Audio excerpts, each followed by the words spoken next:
Did you know the shortest war in human history ended before most people even finished breakfast? It sounds unbelievable, like something ripped from a movie or a meme. But it's real. On the morning of August 27, 1896, two nations stood at the brink of battle. Tensions exploded. Cannons roared. Guns fired. And in just 38 minutes, it was over. Not an hour. Not a day. 38 minutes. That's less time than a football match. So what exactly caused this absurdly short war, and what were the stakes? Why did it escalate so fast? And what happened to the people caught in the crossfire? This is the astonishing true story of the Anglo-Zanzibar War, a war so short, it could fit into a single episode of a sitcom. But don't let the runtime fool you. Behind this 38-minute clash was a powder keg of greed, betrayal, colonial politics, royal bloodlines, and the dark shadow of imperialism. To understand how we got here, we have to rewind the clock to the late 1800s, when European empires were carving up Africa like it was a pie. One of the most aggressive colonial players was the British Empire, obsessed with controlling trade routes, ports, and resources. The island of Zanzibar, just off the coast of what is today Tanzania, was a key hub for Indian Ocean commerce, and tragically, a major center of the East African slave trade. Britain had its eye on it for years.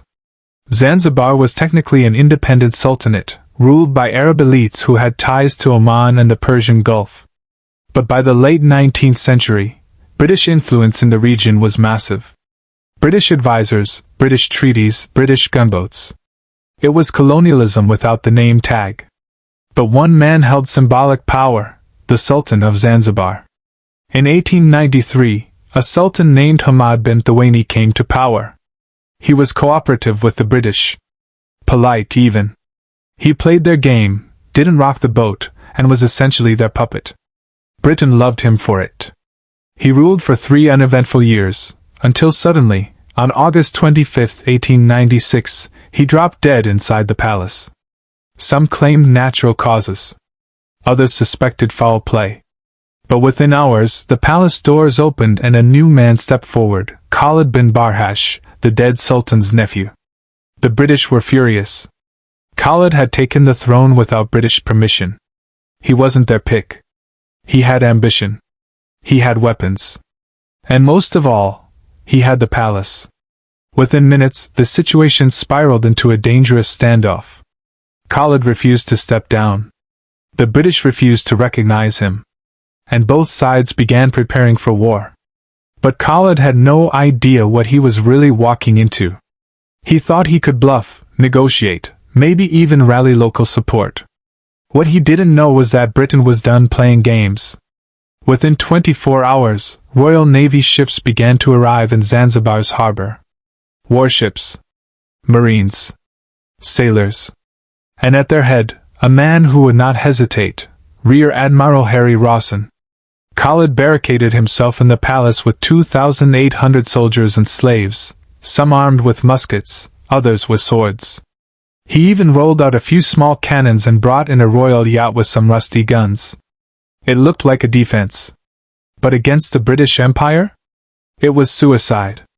On the morning of August 27th, the sun rose over the Indian Ocean. The clock was ticking. Diplomats gave Khalid one final ultimatum: leave the palace by 9 a.m., or face the consequences. Khalid's answer? He locked the doors. 9 a.m. struck. A signal flag was raised aboard the HMS St. George. And just like that, the shortest war in history officially began. From the British warships came a thunderous barrage. The sky cracked with cannon fire. Shells rained down on the palace. In less than 2 minutes, Khalid's defensive walls crumbled like sand. His cannons were blown apart before they even fired a shot. Men screamed. Smoke billowed. Shattered marble flew through the air.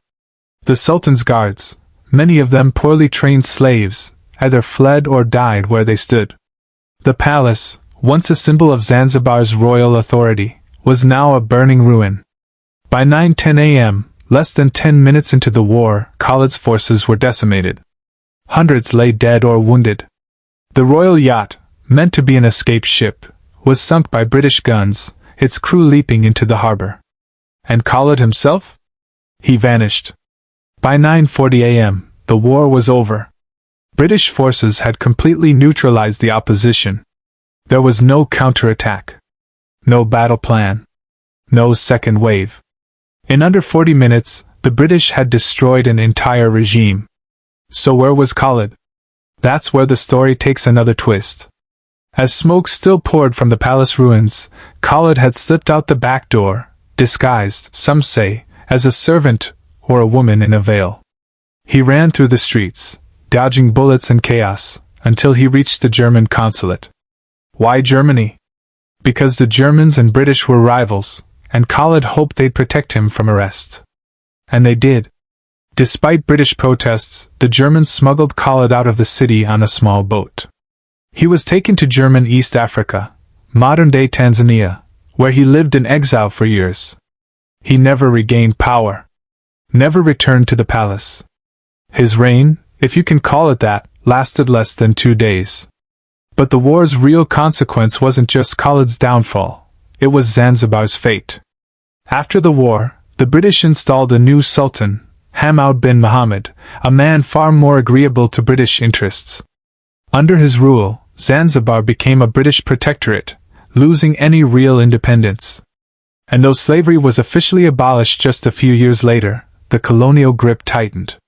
British advisors dictated policy. British soldiers guarded the streets. British flags flew from government buildings. All of this happened in under an hour. But the impact lasted decades. The war claimed around 500 Zanzibari lives, mostly Khalid's men and civilians caught in the crossfire. British casualties? Just one, a sailor who got slightly injured. It was a stunning, one-sided show of imperial power. A brutal reminder that in the age of empires, might made right. But here's the question that historians still debate: was it really a war? After all, wars are supposed to have strategy, objectives, consequences. This was more like a military warning shot, except it hit like a missile. Still, by legal and historical standards it counts. The Anglo-Zanzibar War is listed in the Guinness Book of World Records as the shortest war ever recorded. What it reveals is far more chilling than its duration. This war wasn't just a fluke of history. It was a perfect snapshot of imperialism in action. Khalid wasn't just a rogue prince refusing orders. He was a symbol of a dying world, one where local rulers still imagined they had sovereignty. The British weren't just defending a treaty. They were enforcing control.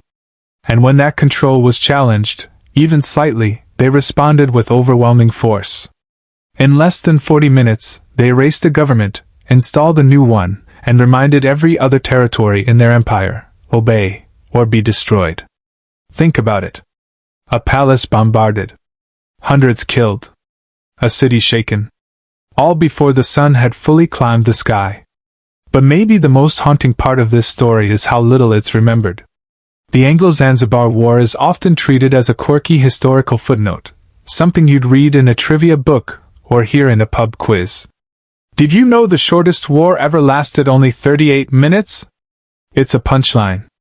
But behind that punchline is pain, blood, colonization, and a people whose history was rewritten in less than an hour. What if Khalid had succeeded? What if he'd negotiated, or delayed, or outmaneuvered the British? Maybe Zanzibar would have remained more independent. Maybe the palace wouldn't have burned. But that's not the story the world tells. Instead, the story is simple: 38 minutes. One empire. Zero mercy. In the end, the Anglo-Zanzibar War reminds us of just how fast power can change hands, and how brutally history is written by those with the biggest guns. So the next time someone asks, "What's the shortest war ever?" don't just say, "Zanzibar." Tell them the full story. The greed. The betrayal. The fire and the smoke. Tell them how a 38-minute war shaped the fate of an entire island, and exposed the darkest heart of empire. Because some wars last for years. Others? Just long enough to change everything.